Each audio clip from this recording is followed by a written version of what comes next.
It's what the core values of this nation call us to do. And I believe the vast majority of Americans, Democrats, Republicans, and independents, share these values and want us to act as well. We have never fully lived up to the founding principles of this nation, to state the obvious, that all people are created equal and have a right to be treated equally throughout their lives.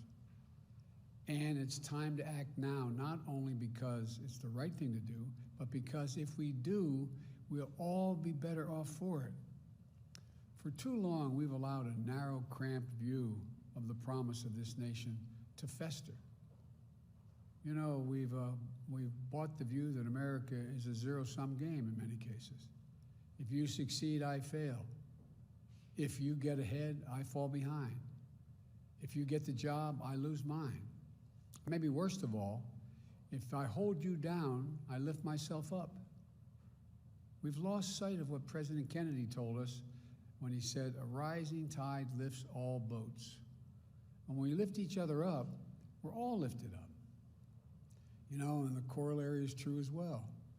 When any one of us is held down, we're all held back. More and more economic studies in recent years have proven this. But I don't think you need economic studies to see the truth. Just imagine if instead of consigning millions of American children to under-resourced schools, we gave each and every 3- or 4-year-old child a chance to learn, to go to school, not daycare, school, and grow, and thrive in school and throughout. When they've done that, the places have been done, it shows they have an exponentially greater chance of going all the way through 12 years of school and doing it well. But you know, does anyone in this whole nation think we're not all better off if that were to happen? Just imagine if instead of denying millions of Americans the ability to own a home and build generational wealth, we made it possible for them to buy a home, their first home, and begin to build equity to provide for their families and send their children off to school. Does anyone doubt that the whole nation would be better off? Just imagine, instead of denying millions of young entrepreneurs the ability to access capital, we made it possible to take their dream to market, create jobs, reinvest in their own communities. Does anyone doubt this whole nation wouldn't be better off? Just imagine if more incredibly creative and innovative, how much more creative and innovative we'd be if this nation held the historic black colleges and universities to the same opportunities and minority-serving institutions that had the same funding and resources of public universities to compete for jobs in industries of the future. You know, just ask the first HBCU graduate elected as vice president if that's not true. But to do this, I believe this nation and this government need to change their whole approach to the issue of racial equity. Yes, we need criminal justice reform, but that isn't nearly enough. We need to open the promise of America to every American, and that means we need to make the issue of racial equity not just an issue for any one department of government. It has to be the business of the whole of government. That's why I issued, on one of the first days, my whole of government executive order that will, for the first time, advance equity for all throughout our federal policies and institutions. It focuses on the full range of communities who have been long underserved and overlooked. People of color, Americans with disabilities, LGBTQ Americans, religious minorities, rural, urban, suburban communities facing persistent poverty. And I've asked Ambassador Susan Rice to lead the administration's charge through the White House and Domestic Policy Council, because I know she'll see it through. Every White House component and every agency will be involved in this work, because advancing equity has to be everyone's job. Today, I'll be shortly signing an additional package of executive actions to continue this vital work. Housing, for example. Housing is a right in America, and home ownership is an essential tool to wealth creation and to be passed down to generations. Today, I'm directing the Department of Housing and Urban Affairs and Urban Development to redress historical racism in federal housing policies. Today, I'm directing the federal agency to reinvigorate the consultation process with Indian tribes. Respect for tribal sovereignty will be a cornerstone of our engaging with Native American communities. This builds on the work we did last week to expand tribes' access to the Strategic National Stockpile for the first time, to ensure they receive help from the Federal Emergency Management Agency, FEMA, to fight this pandemic. Today, I'm directing federal agencies to combat resurgence of xenophobia, particularly against Asian Americans and Pacific Islanders that we've seen skyrocket during this pandemic. This is unacceptable, and it's un-American.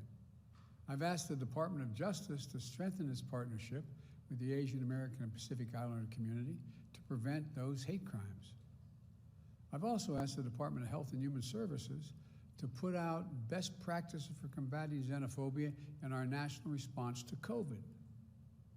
Look, in the weeks ahead, I'll be reaffirming the federal government's commitment to diversity, equity, and inclusion and accessibility, building on the work we started in the Obama-Biden administration.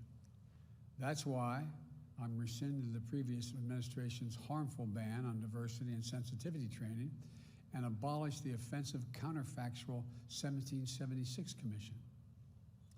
Unity and healing must begin with understanding and truth, not ignorance and lies. Today, I'm also issuing an executive order that will ultimately end the Justice Department's use of private prisons, an industry that houses pretrial detainees and federal prisoners.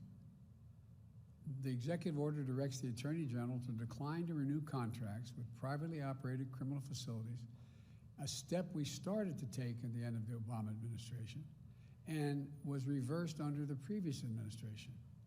This is the first step to stop corporations from profiting off of incarceration that is less humane and less safe, as the studies show.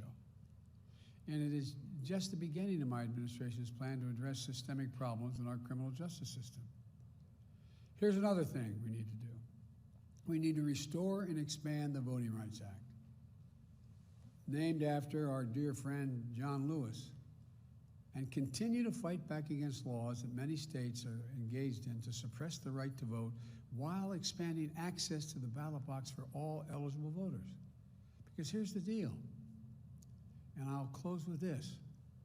I ran for president because I believe we're in a battle for the soul of this nation. And the simple truth is, our soul will be troubled as long as systemic racism is allowed to persist. We can't eliminate it. It's not going to be overnight. We can't eliminate everything, but it's corrosive, it's destructive, and it's costly. It cost every American, not just who felt the sting of racial injustice. We are not just a nation of morally deprived because of systemic racism. We're also less prosperous. We're less successful. We're less secure. So we must change, and I know it's going to take time, but I know we can do it. And I firmly believe the nation is ready to change, but government has to change as well. We need to make equity and justice part of what we do every day, today, tomorrow, and every day. I'm going to sign these executive actions to continue the work to make real the promise of America for every American. Again, I'm not promising we can end it tomorrow, but I promise you we're going to continue to make progress to eliminate systemic racism, and every branch of the White House and the federal government is going to be part of that effort. Thank you.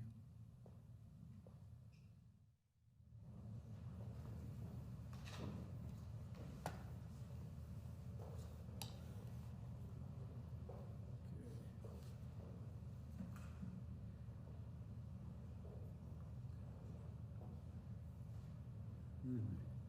My pen away.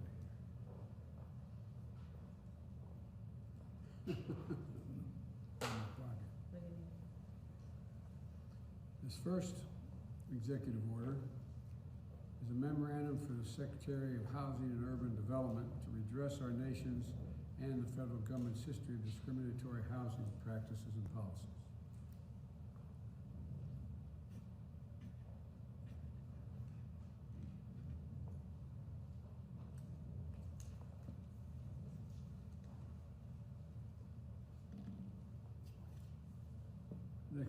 Next executive order is reforming the incarceration system by eliminating the use of privately operated criminal detention facilities.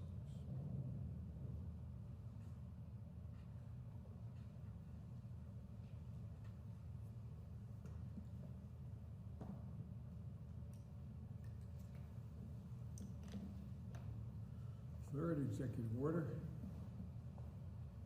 is a memorandum for the heads of executive departments and agencies. Tribal consultation and strengthening nation-to-nation relationships.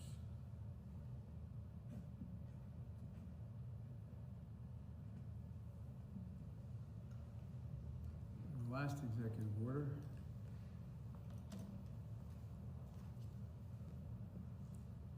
is condemning and combating racism, xenophobia, and intolerance against Asian Americans and Pacific Islanders in the United States.